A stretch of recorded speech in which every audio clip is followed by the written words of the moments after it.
अस्तिको 77 साल फागुन 19-20 गतेसम्म प्रतिबन्ध लगाएको थियो।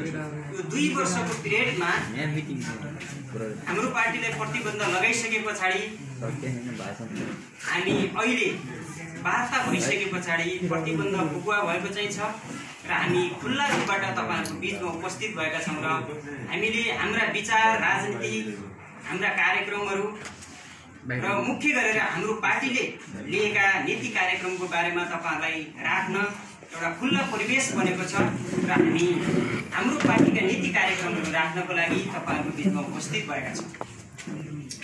खास गरेर यो मोर्चा दलित मुक्ति मोर्चाको बारेमा अहिले हाम्रा पूर्ववक्ता कमरेडहरूले राखिसक्नुभयो तपाईहरुलाई।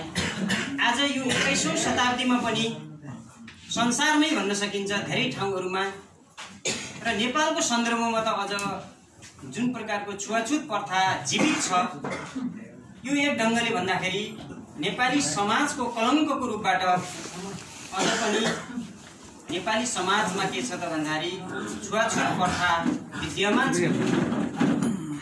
यो घट्दै जाला प्रजातान्त्रिक आन्दोलन, समाजवादी आन्दोलन सँगसँगै अथवा नेपाली समाजमा चलेका ठुलठुला जनयुद्ध, जनआन्दोलनले यी सबै कुराहरूलाई मेड्दै जाला र मान्छे भएर बाँच्ने दिन आउला भन्ने परिकल्पना गरेर हामी जुन ढंगले आन्दोलनमा सहभागी हुँदै अगाडि बढिराखेका चाहिँ छौं। यो बिन्दुसम्म आउँदाखेरि पनि कम्युनिस्टहरू भनेर 2/3 सरकार घोषणा गरेर नेपालमा आफ्नो सरकार सञ्चालन गरिरहेको अवस्थामा पनि नेपालबाट छुवाछुतको अन्त्य भएको चाहिँ छैन। संविधानमा कागजका पानाहरूमा छुवाछुत छैन, तर व्यावहारिक जीवनमा हेर्दाखेरि आज पनि छुवाछुत यति धेरै डरलाग्दो छ र यो एक ढंगले भन्दाखेरि अमानवीयता नेपाली समाजमा कायम छ र यसलाई हामीले मुक्त गर्न सक्छौं कि सक्दैनौं? समाजबाट यसलाई हामीले सदाको निम्ति अन्त्य गर्न सक्छौं कि सक्दैनौं भन्ने एउटा प्रश्न छ नेपाली समाजमा र यो प्रश्नको उत्तर धेरै नेताहरूले, धेरै राजनैतिक पार्टीहरूले कोठामा, किताबमा, संविधानमा दिने गर्छन्, तर वास्तविक जीवनमा उनीहरूले दिएका छैनन्। हामी के देख्छौं त भन्दाखेरि छुवाछुतको बारेमा, अमानवीयताको बारेमा, अन्य अत्याचारको बारेमा, उत्पीडनको बारेमा हेर्ने हो भने पछाडि हामीले राणा शासनदेखि अहिलेसम्म आउँदाखेरि सामान्य भन्दा सामान्य सुधार बाहेक केही पनि भएको छैन। अहिले पनि जात जाति छुवाछुतले गर्दाखेरि मान्छेको ज्यान गइराखेको छ। त्यस्तो स्थिति अहिले पनि कायम छ। ठुलठुला नेपालमा आन्दोलन भए, संघर्षहरू भए, जनयुद्धहरू भए, तर पनि त्यो किन हटेन त? यो एउटा गम्भीर प्रश्न छ र हाम्रो तपाईहरुको बीचमा हामीले राख्ने विषय के छ त भने हामीले देखेको आजसम्मका नेपाली समाजमा भएका जति पनि पार्टीहरू आए, संसदीय पार्टीहरू, अन्य पार्टीहरू जसरी आए, उनीहरूले दिएका आश्वासनहरू एउटा झुट्टा साबित भए। उनीहरूले गरेका चुनावी भाषणहरू झुट्टा साबित भए। उनीहरूले लेखेका चुनावी घोषणापत्रमा लेखेका विषयहरू झुट्टा साबित भए र उनीहरूले एक ढंगले जनताहरूलाई ढाँट्ने, छल्ने र जनताको आँखामा छारो हाल्ने बाहेक वास्तविक समानता ल्याउन सकेन।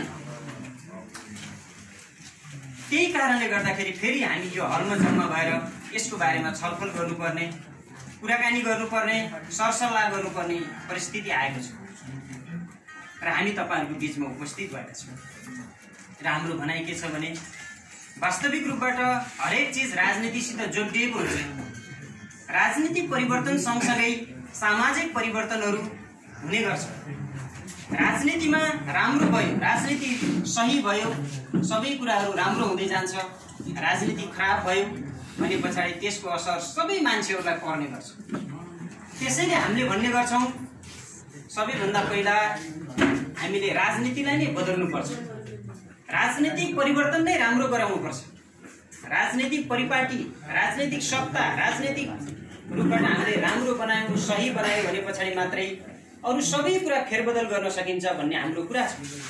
हाम्रो पार्टीको चाहिँ कुरा यो छ र हामीले के भनेका छौँ भने यही व्यवस्थाबाट, यही प्रणालीबाट, यही संसदीय व्यवस्थाबाट, यही संसदीय लोकतान्त्रिक गणतन्त्रबाट नेपाली समाजले छुवाछुत मुक्त समाज बन्न सक्दैन भन्ने हाम्रो ठोकुवा छ। हामीले यो कुनै आवेशमा आएर अथवा कुनै रिस र रागको कारणले गर्दाखेरि भनेको कुरा होइन। यो लामो राजनीतिक सङ्घर्ष, लामो राजनीतिक आन्दोलन र सबै कुराहरू हेरेर हामीले गरेका विश्लेषणहरू र हामीले के भनेका छौँ भने पछाडि हामीले यो व्यवस्थाबाट छुवाछुत मुक्त असम्भव छ, संसदीय व्यवस्थाबाट त्यो असम्भव छ र पुँजीवादबाट पनि त्यो असम्भव छ। हामीले देख्यौँ अहिले पनि हेर्ने भने पछाडि संसारमा जहाँ पुँजीवादी राष्ट्रहरू चाहिँ छन् त्यहाँ केही न केही हिसाबबाट के छ त भन्दाखेरि असमानता छ। काहीँ न काहीँबाट मान्छेले मान्छेलाई गर्ने व्यवहारहरू फरक छन्, मान्छेमा होलो हेचोको स्थिति छ। यो सबैको अन्त्य पुँजीवादले गर्न सक्दैन भन्ने कुराहरू एक ढङ्गले आजसम्म आउँदाखेरि हामीले देखिसकेका छौँ। तपाईँले सुन्नुभयो अमेरिकामा पनि काला जाति र गोरा जातिको बिचमा के छ, भीषण सङ्घर्ष छ। त्यहाँ रङ्गभेदको चाहिँ नारा छ। रङको आधारबाट मान्छेलाई चाहिँ होलो हेचो गर्ने स्थिति छ अमेरिकामा। जर्ज फ्लोइड जो काला जातिका थिए उनको मृत्यु भएर अमेरिकामा आन्दोलन भयो। जातीय हिसाबबाट त्यहाँ चाहिँ आन्दोलन भयो। हामी त्यो देख्छौँ र हाम्रो भनाइ के छ भने पछाडि जहाँ जहाँ पुँजीवाद छ, पुँजीवादले मान्छेहरूलाई फुटाल्ने, टुक्र्याउने, विभाजित गर्ने र मुठ्ठीभर मान्छेहरूले, करोडौँ अरबौँ मान्छेहरूलाई शोषण गरेर मुठ्ठीभर मान्छेहरू मोटाउने यो पुँजीवादको धर्म र उनीहरूले त्यो गर्दै आएका छन्। र हामीले अहिलेसम्म आउँदाखेरि पुँजीवादले त्यसलाई पछाइराखेको छ र नेपालको सन्दर्भमा पनि त्यही हो। नेपालमा भन्ने कम्युनिस्टहरू सरकारमा जाने, कम्युनिस्टको नाउँमा जाने, समाजवादको नाममा जाने, तर उनीहरूले गर्ने काम भनेको दलाल पुँजीवाद नै छ। दलाल पुँजीवाद बाहेक उनीहरूले अर्को कुनै व्यवस्था नेपालमा लागू गरेका छैन। यही कारणले गर्दाखेरि हामीले यो सबै कुराको अन्त्य राजनीतिबाट मात्र सम्भव छ भनेर हामीले हाम्रो पार्टी निर्माण गरेदेखि हामी अगाडि बढ्यौँ। अगाडि बढ्ने सन्दर्भमा अहिले पूर्ववक्ता कमरेडहरूले पनि भन्नुभयो, हामीले हिजो 52 साल फाल्गुन 1 गतेबाट 10 वर्षको जनयुद्ध सञ्चालन गरेर 62-63 का आन्दोलनहरू गऱ्यौँ र 237 वर्षको लामो राजतन्त्रलाई हामीले थाल्यौँ। एउटा राजा गए नेपालबाट, तर आज आउँदाखेरि धेरै राजाहरू जन्मिएको नेपाली जनताले महसुस गरिराखेको छ। किन राजालाई हामीले फाल्यौँ भन्दाखेरि राजतन्त्रले नेपाली जनताहरूको समस्यालाई समाधान गरेन। गरिबीका समस्याहरूलाई सम्बोधन गरेन, छुवाछुतका समस्याहरूलाई हल गरेन।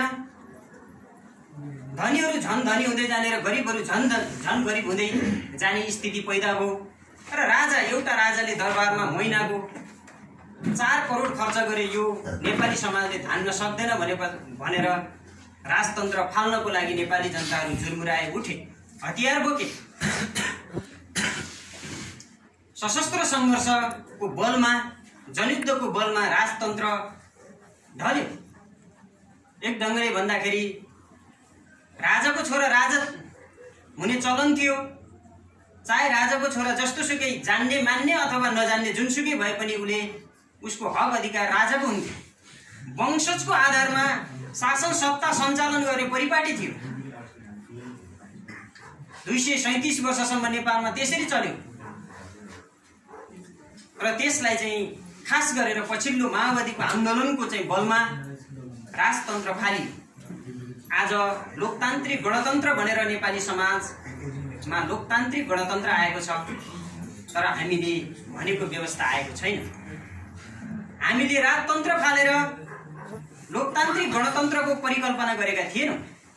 हामीले राजतन्त्र फालेर नेपाली समाजलाई हामीले जनवाद र समाजवाद ल्याउने परिकल्पना गरेर हतियार उठाएका थियौँ, जनयुद्ध सञ्चालन गरेका थियौँ, आन्दोलन गरेका थियौँ।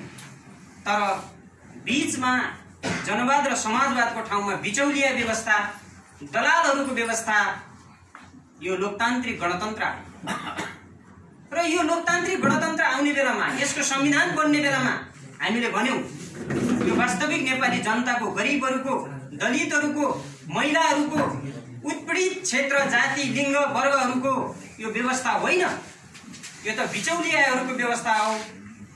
त्यो भएको हुनाले हामीले यो व्यवस्थालाई मान्दैनौँ, यो व्यवस्थाबाट वास्तविक जनताको मुक्ति हुँदैन भनेर हामीले आवाजहरू उठायौँ, हामीले भन्यौँ। तर ती हाम्रा धेरै मान्छेहरूलाई हामीले भोट नहाल्नुहोस् भन्यौँ, भोट हाल्न गए। कतिपय मान्छेहरूले चाहिँ भन्ने गर्थे यत्रो चाहिँ वर्ष पछाडि आएको स्थानीय चुनावमा किन भोट नहाल्ने। कतिपय मान्छेहरूले भन्ने गर्थे संसद र चाहिँ संहिता आएको चाहिँ छ, किन हामीले भोट नहाल्ने आदि इत्यादि कुराहरू पनि गर्ने गर्थे। देशको पक्कै पनि विकास हुन्छ भन्ने पनि गर्थे। तर आज यहाँसम्म आउँदाखेरि आज हरेक मान्छेले यो सरकार र सत्तालाई गाली गर्ने स्थिति आइरहेको छ। सबैले भनिराखेका छन्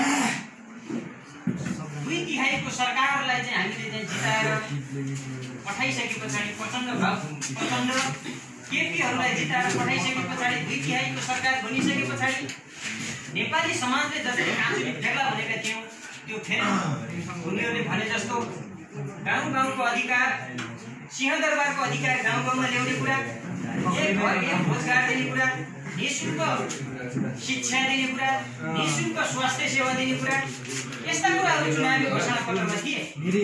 तर आज 4 वर्षको अवधिलाई हेर्दाखेरि हामी के देख्छौँ त भन्दाखेरि उनका घोषणापत्रहरू उनी आफै पनि च्यातित भए। उनले खाएका, जनताहरूमा बोलेका विषयहरू उनीहरूले भुलिसके। उनीहरू केमा मस्त छन् भन्दाखेरि कमाउ धन्दामा मस्त छन्। आज हामीले देखिराखेका चाहिँ छौँ हरेक जनप्रतिनिधिहरू कमाउने भाँडो बनिराखेको छ। वडादेखि